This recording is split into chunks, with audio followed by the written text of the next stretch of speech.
Hi guys, hi from Andrea Unger. Today I want to talk about coincidences.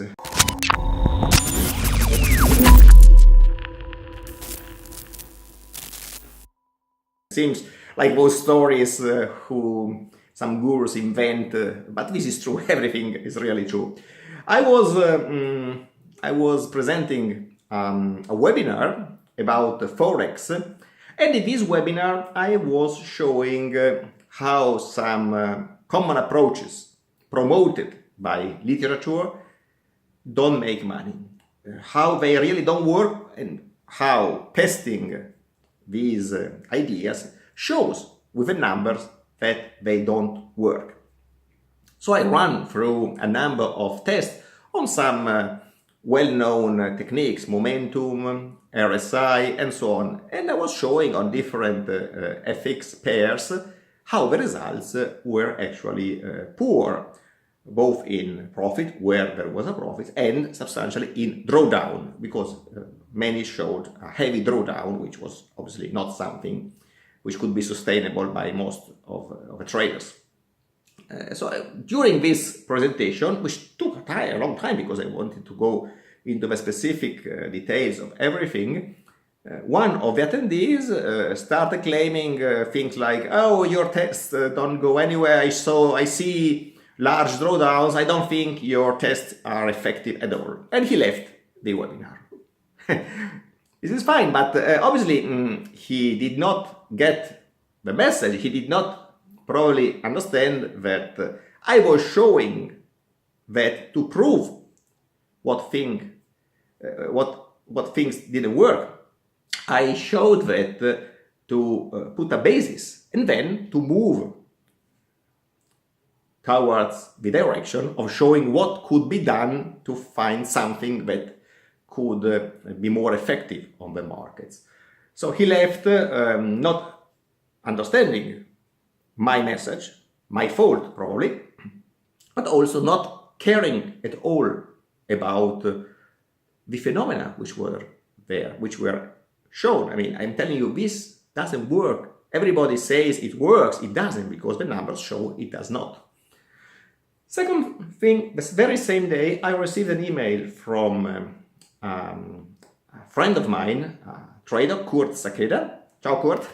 He is a very skilled trader. He has won the World Cup Trading Championships on futures twice, and once with a percentage which is much better than mine. I think he made 929%, something like that. He works mostly with seasonals on futures based on his statistical research. And he was complaining, let's say, that many people ask him how to make money in the markets, but they immediately get bored as soon as he goes into details. Same day, another email from a newsletter from Emilio Tomasini, who is an Italian trader and educator. And in this email, among the other things, he was stating the importance of understanding. He said he was complaining about those who were subscribing 1 month and then just following maybe the indications of his recommendations, not understanding at all what was behind the reasons why he was doing what he was showing to do. And he said that with no knowledge, with no understanding of what you're doing, you can't go very far. He said how important it is to understand. So, three episodes on the same day, and all of them were actually showing how the crowd facing trading, in many cases, don't care about understanding how to trade. They care about the money, which is fine. I mean, everybody wants to make money. This is pretty much obvious, but it is very dangerous if you do that only because your engine is pulled by the greed, and you don't care about the pressure of your wheels, you don't care about putting oil in your engine, you might have some trouble. This is pretty much obvious in terms of driving a car, but it is in everything you do.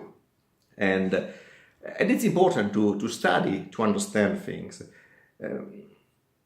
not always you have time or you have the skills to study. But consider that if you achieve a goal with your efforts, putting your knowledge, your efforts into your path, you will be much more grateful about your achievement. Imagine you climb on the top of the Everest. You can also reach the top of the Everest through a helicopter. The panorama is beautiful in both cases, but the satisfaction, obviously, in the first case is much, much bigger. Not everybody can climb the Everest. Not everybody has physical skills, time to train to climb the Everest. Maybe not even the will to train. And so obviously they want to reach the top through some other means, which is fine in some cases. But obviously in that case, you have to rely on somebody who has experience and knowledge about what he's doing. If you go with somebody who saw mountains only on some postcards, I think it's very dangerous to rely on him to climb the Everest with some means of transportation. So actually, this is pretty much obvious that if you want to get help and guidance from somebody on a specific field, at least if you are not able or you don't have a time and the will to increase your personal skills, you should try to prove and to check really how skilled the fellows you refer to are in real life in that specific task. This is true for trading. I talk about trading, but it's true for everything in life. And the Everest example, I think, is a good example to show how important it is to go with somebody who knows what he is doing. That's it. I mean, 3 things in one day happen, so I wanted really to transmit this concept and my thoughts to you. Maybe next time I get to something more technical, but I hope you liked it and you enjoyed it. See you next time. Ciao from Andrea Unger. Enjoyed it? Click the link below and you will be noticed as soon as new material is available.